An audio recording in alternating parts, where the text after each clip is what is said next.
તો સુરતમાં KP Sanghvi diamond સામે હીરા વેપારીઓના ધરણા યથાવત। હીરા વેપારીઓના સમર્થનમાં આવ્યા એક બાદ એક ધારાસભ્ય।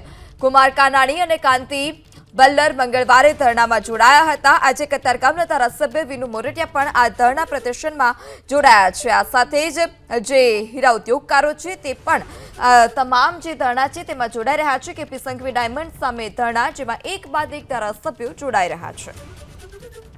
વધુ માહિતી સાથે સંવાદદાતા ધનરાજ પણ આપણી સાથે જોડાઈ ચૂક્યા છે। ધનરાજ, ગઈકાલે પણ આ પ્રકારે ધરણા કરવામાં આવ્યા હતા, ધારાસભ્ય કુમાર કાનાણી પણ જોડાયા હતા, આજે ફરી ધરણા, શું વધારે વિગત, શું માંગ છે વેપારીઓની? જી બિલકુલ, હીરા વેપારીઓ પર ખોટી રીતે ચેક બાઉન્સના કેસો કરવાના આરોપ સાથે ધરણા કરવામાં આવી રહ્યા છે। તસવીરો જોઈ શકો છો, વિનુ મોરડિયા ધારાસભ્ય કતારગામ તેઓ આજે આવી પહોંચ્યા છે ધરણામાં સામેલ થવા માટે। ગઈકાલે કુમાર કાનાણી, કાંતિ બલ્લર સહિતના ધારાસભ્યો જોડાયા હતા। આ પરિવાર છે તેમના ઉપર પણ આ રીતે કેસ કરવામાં આવ્યો છે, ત્યારે વિનુ મોરડિયા સાથે વાતચીત કરીશું। સાહેબ, તમારે શા માટે આ રીતે આવવું પડ્યું ધરણામાં? મારી પાસે જે આ બહેનો ને બધા મારા ઓફિસ પર આવ્યા હતા થોડા દિવસ પહેલાં જ, ત્યારે એમણે અમને રજૂઆત કરી હતી કે અમારી પાસે હવે કાંઈ રહ્યું નહીં। અમે લગભગ આજથી 5 વર્ષ પહેલાં જે પ્રકારે ધંધો કરેલો, નુકસાન ગયું, પછી જે અમે ચૂકવણું કરી દીધું, અને પરંપરા મુજબ ચૂકવણું જ્યારે લઈ લે પછી અમારી પર કેસ નહીં થવા જોઈએ, પરંતુ અમારી પર ચેક રિટર્ન કરીને કેસ કરવામાં આવ્યા છે। અમારી પર તારીખો ચાલે છે, અને બહેનો છે, અને ખાસ કરીને જ્યારે બહેનો હોય અને ઘર પરિવાર રહીને જ્યારે રસ્તા ઉપર જ્યારે બેસતા હોય ત્યારે એક સહજ છે કે એમનો પરિવાર, એમના બાળ બચ્ચાઓનું શું થાય, અને ત્યારે એક માનવતાવાદી વલણ રાખીને પણ અહીંયા સમાધાનની કોઈ ફોર્મ્યુલા થતી હોય।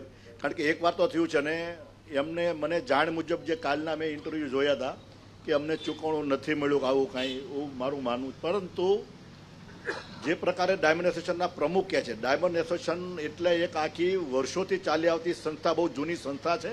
હંમેશા ક્યારેય પણ કોઈ પણ અગવડ બિઝનેસને પડતી હોય તો પણ ડાયમંડ એસોસિએશન જ્યારે એનો સોલ્યુશન માટે રજૂઆત કરતી હોય છે, ત્યારે જ્યારે ડાયમંડ એસોસિએશન જ્યારે આ કહેતું હોય, પ્રમુખ એટલે એક એસોસિએશન કહે છે, તો હું માનું છું કે એ વાતને મારે માનવી જોઈએ કે કાંઈક ચૂકવણું થયું છે।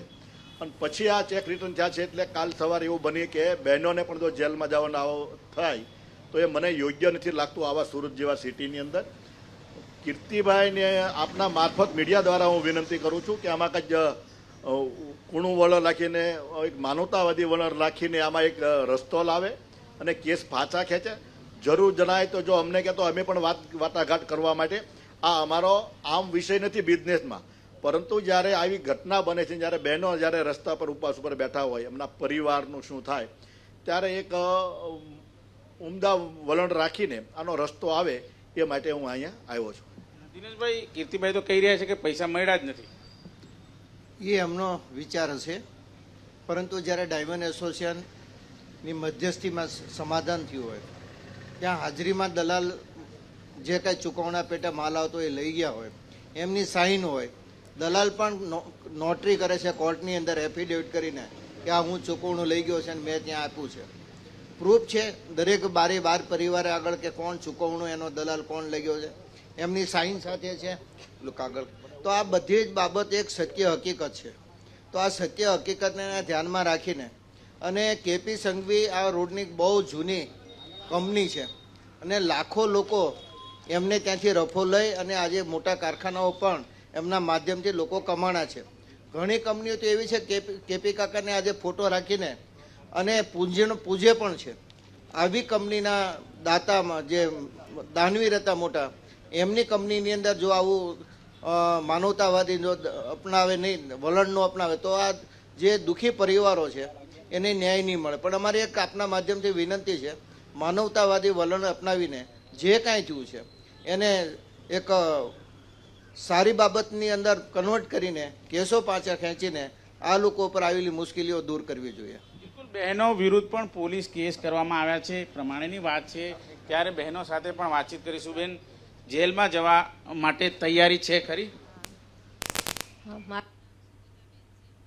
ભાઈઓ હીરામાં ધંધો કરતા હતા, એમાં નુકસાની ગઈ એટલે એને છે ને અમારે આ પગલું ભરવું પડ્યું।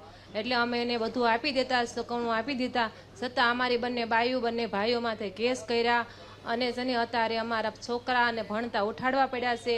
7 વર્ષથી અમારા ભાઈઓને ધંધો કરવાના નથી દીધો. અને હવે મારે આ ગઢિયા અને છોકરા અમને બેયુને લઈ જશે તો ગઢિયા છોકરા બધા અમારી બંને બાયું ન હોય તો ઘરે શું કરશે? એટલે અમે અહીંયા અન્ન ક્ષેત્ર ઉપર બેઠા છીએ અને અમારે એની પાસેથી ન્યાય લેવો છે. એટલે અમારા ભાઈઓ ધંધો કરીએ કે તો અમે ઘર ચલાવીએ કે નકર અમારે ઘરમાં અત્યારે વાંધા પડે છે એમ. કીર્તિભાઈ તો એમ કે તમે બંગલા લઈ લીધા, જમીન લઈ લીધી. હા, પણ અમે કેવી છે અમારી તપાસ ઉપર અમારે હારે ગમે એને મેકલો હોય અમે ચાર બધા મોર એ અમારે હારે અમે તૈયાર છીએ. જીતનરાજ. ઘર જોઈ લે, ઘરાણા જોઈ લે, અમારા આજુબાજુમાં માણસોને પૂછી લે, સગા સંબંધીને પૂછી લે. અમારી પાસે કોઈ વસ્તુ હોય તો અમે એને આપી દેવા તૈયાર છે. મકાન હોય તો જોઈ લે, ગાડી હોય તો જોઈ લે, કોઈ વસ્તુ અમારી પાસે નથી. અમે બધું એને દઈને ચૂકવણું કરેલું છે અને ચૂકવણામાં જે અમારા દલાલ હોય એને જુબાની હારી આપેલી કે લીધેલું છે એમ. એને બોલાવો હોય તો તૈયાર છે. બેન, એમ કહે છે કે મોટા બંગલા લઈ લીધા, જમીનો લઈ લીધી, પૈસા કેમ નથી આપતા? મોટા બંગલા લઈ લીધા. મારું નામ સંગીતાબેન. મોટા બંગલા લઈ લીધા. ઘરે આવીને બધું જોઈ જાય. અમે એક રૂમ રસોડામાં રહેવી છીએ. એને તપાસ કરવાની છૂટી છે તો એ કે દિવસના કહેશે 8 દિવસથી હું તપાસ કરીશ. તો તપાસ કરવા આવતા નથી ને ખોટી રીતે માણસને હેરાન કરે છે. તો આ રીતે હેરાન થોડા કરાય માણસને. અમારે ન્યાય જોઈ. બસ એ ખોટું કરી રહ્યા છે. બિલકુલ ખોટું કરી રહ્યા છે એ પ્રમાણેની વાત છે. બા પણ આપણી સાથે મોજૂદ છે. બા, શું કહેશો તમે? એમ તો કહે છે કે બધા મોટા મોટા બંગલા ને ગાડીઓ ને બધી લઈ લીધી, તમે પૈસા નથી આપતા. એમને મોટા મોટા બંગલા ને ગાડીઓ લીધું, ઘરે આવીને તપાસ કરી દો. આજુબાજુ બધાને પૂછી લો કે ઘરના મકાન છે, ભાડે રહેશે, એને શું છે, 2 વહુ ને 2 છોકરાને માથે કેસ હાલે છે. તો અમારે શું કરવાનું? અમારે ન્યાય જોઈને અને જોઈ તપાસ કરે તો ખબર પડે ને કે આ શું થયું છે, ખાસું છે, ખોટું છે. એને તપાસ કરી જવાની છૂટ છે, પણ અમારે પાસે કાંઈ છે ને હતું એ બધું સોખવણું કરી દીધું હતું. અને અત્યારે છોકરા બિલકુલ જોઈ શકાય છે અત્યારે આ પ્રમાણે પરિવાર છે એ અત્યારે દુઃખમાં છે. કીર્તિ કાકા એટલે કે કેપી સંઘવીના માલિક કીર્તિ સંઘવીને એક અપીલ કરવામાં આવી રહી છે. એક બાદ એક ધારાસભ્ય અપીલ કરી રહ્યા છે. પછી કુમાર કાનાણી હોય, કાંતિ બલ્લર હોય કે વિનુ મોરડિયા, તમામ અપીલ કરી રહ્યા છે કે યોગ્ય સમજણ આપીને યોગ્ય કરવામાં આવે અને આ બાબતનો એક રસ્તો કાઢવામાં આવે. જી જીતનરાજ, સમગ્ર માહિતી બદલ આભાર.